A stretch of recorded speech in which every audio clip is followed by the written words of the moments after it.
इस क्लास में हम लोग कोशिका विषय पर अध्ययन करेंगे, जो आपके बीए भाग 1 के गृह विज्ञान विषय में कोशिका चैप्टर दिया हुआ है।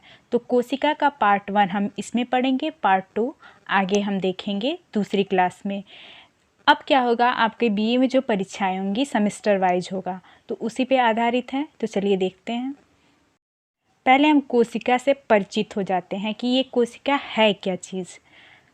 जैसा कि जानते हैं हम लोग कि कोशिका जो होती है मानव शरीर की जीवित लघुत्तम इकाई है। इसका अर्थ ये होगा कि जो आपकी पूरी शरीर तैयार हुई है वो किससे तैयार हुई है? छोटी छोटी कोशिकाओं से मिलकर तैयार हुई है। यानी कि इतने बड़े शरीर में सारे शरीर के सभी अंग छोटी छोटी कोशिकाओं से मिलकर बनी होती है। छोटी छोटी कोशिकाएं मिलकर ऊतक बनाती हैं और ऊतक से क्या बनता है? हमारा अंग बनता है। अंग का मतलब जैसे पैर हुआ, हाथ हुआ, उंगली हुआ, एक एक पार्ट बनता है अंग। और यही सारे अंग मिलकर क्या बन जाता है? आपका पूरा आपका एक शरीर तैयार हो जाता है। तो हम कह सकते हैं पहले कोशिकाओं से ऊतक बनता है। ऊतक को टिश्यू भी बोलते हैं इंग्लिश में। और टिश्यू से फिर उसके बाद क्या बनता है? अंग बनता है। शरीर का छोटा छोटा पार्ट बनता है। उसके बाद आपका पूरा शरीर एक ढांचे में तैयार हो जाता है। दूसरे शब्दों में जीवद्रव्य प्रोटोप्लाज्म एक बारीक झिल्ली से आच्छादित होकर कोशिकाओं का रूप धारण करता है। मानव शरीर अनगिनत और असंख्य कोशिकाओं के समूह से मिलकर बना है। यानी कि कह सकते हैं कि जो कोशिका होती है एक झिल्ली में क्या होती है? पैक होती है। उसी झिल्ली को जीवद्रव्य प्रोटोप्लाज्म, एक बारीक झिल्ली होती है, उसी में क्या होती है? पैक होती है। उसी वो पैक ही जो हुआ होता है वो क्या होता है? उसी को हम क्या कहते हैं? कोशिका कहते हैं। और ऐसे ही कई कोशिकाएं होती हैं। कई कोशिकाएं मिलकर क्या बना देती हैं? ऊतक बना देती हैं। असंख्य कोशिकाएं मिलकर ऊतक बनाती हैं और ऊतक से हमारा क्या बनता है? अंग बनता है। और अंग से हमारा क्या बनता है? अंग के बाद हमारा शरीर तैयार होता है। अब कोशिका का इतिहास हम जानेंगे, यानी कि कोशिका की खोज किसने की, ये दिखने में कैसा था, इसको कैसे पता लगाया गया कि पूरा शरीर कोशिका से मिलकर बना है, इस सब के बारे में हम जानेंगे। तो सर्वप्रथम हुआ क्या, 1665 में एक वैज्ञानिक थे जिनका नाम था रॉबर्ट हुक। रॉबर्ट हुक ने अपने प्रयोगशाला में प्रयोग कर रहे थे। तभी उन्होंने देखा कि एक बॉटल था, उस पर लकड़ी का कार्क लगा हुआ था, यानी कि लकड़ी का ढक्कन लगा हुआ था। जैसे पुराने ज़माने में लगता था वैसे ढक्कन लगा हुआ था। उसी कॉर्क में उन्होंने देखा, सूक्ष्मदर्शी की सहायता से उस कार्क को ध्यान से देखा तो उसमें छोटी छोटी कोशिकाएं दिख रही थी। यानी कि जैसे मधुमक्खी का छत्ता होता है उसी तरह से उनको दिखाई दिया और उसी को उन्होंने क्या कहा? कोशिका कहा। रॉबर्ट हुक ने कोशिका की खोज कर ली। यह कोशिका की खोज तो कर ली है, लेकिन जिस कोशिका की इन्होंने खोज की थी वो कोशिका कैसी थी? मृतक थी। यानी कि मरी हुई कोशिकाओं का खोज किसने किया है? रॉबर्ट हुक ने। वो जीवित नहीं थी। कोशिका को हम इंग्लिश में कहते हैं सेल।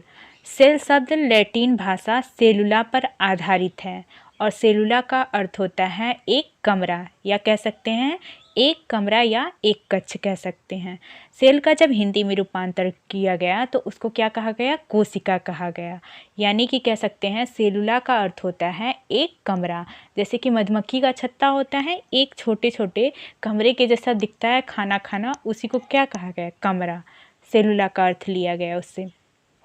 1824 में एक फ्रांसीसी वैज्ञानिक ने यह बताया कि धरती पे जितने भी जीवधारी हैं उनके अंगों की संरचना, जो उनके अंगों का निर्माण होता है वह कोशिका से होता है। उसमें हम उनके अंगों में या तो हम शरीर को ले लें, चाहे हड्डी को ले लें या तो रक्त को ले लें, इन सभी का मतलब पूरे संपूर्ण शरीर का जो निर्माण होता है वह कोशिका से होता है। मानव ही नहीं सभी जीवधारियों में कोशिकाएं होती हैं। यानी कि सभी जीवधारियों की जो संरचना बनी होती है वह कोशिका से बनी होती है। मनुष्य तथा अधिकांश जीवधारी बहुकोशिकी जीव हैं।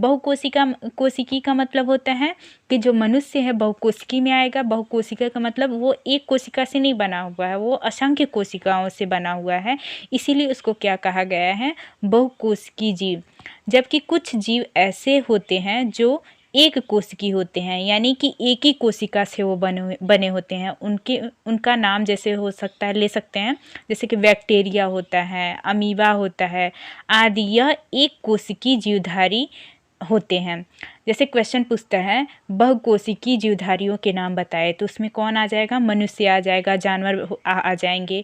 लेकिन अगर पूछ दिया जाए कि बैक्टीरिया एक कोशिकीय है या बहुकोशिकीय है, तो हमारा आंसर होगा कोशिका जो बैक्टीरिया जो होता है वो एक कोशिकीय है और मनुष्य बहुकोशिकीय है, यानी कि बहुत सारी कोशिकाओं से मिलकर बना हुआ है और बैक्टीरिया एक कोशिका से मिलकर बना हुआ है।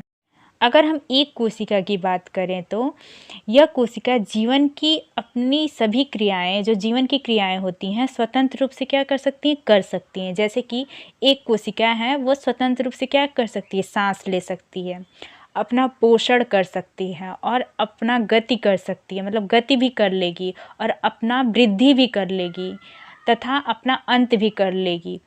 नई कोशिकाओं का जन्म भी दे देगी। यह विशेषता इन जीवों में होने का प्रमाण है। प्रत्येक कोशिकाओं का अपना एक अलग अस्तित्व होता है, यानी कि कह सकते हैं कि एक कोशिका है वह अपने आप को क्या कर सकती है? जीवित रख सकती है। वो अपने आप में स्वतंत्र है, अपनी सारी क्रियाएं कर लेगी। और कोशिका जो होती है, एक कोशिका एक आवरण और झिल्लियों से क्या होता है? ढका हुआ होता है। इसीलिए एक कोशिका को हम अलग अलग होता है, एक दूसरे से ये मिली हुई तो दिखती हैं, लेकिन क्या है कि झिल्ली से पैक किया हुआ सटा सटा के जैसे रख दिया जाए तो एक ही लगेगी, लेकिन क्या है वो अपने आप में अलग हैं, एक दूसरे से जुड़ी हुई नहीं रहती हैं। कोशिका के बारे में और जानकारी हम लोग अगली क्लास में देखेंगे।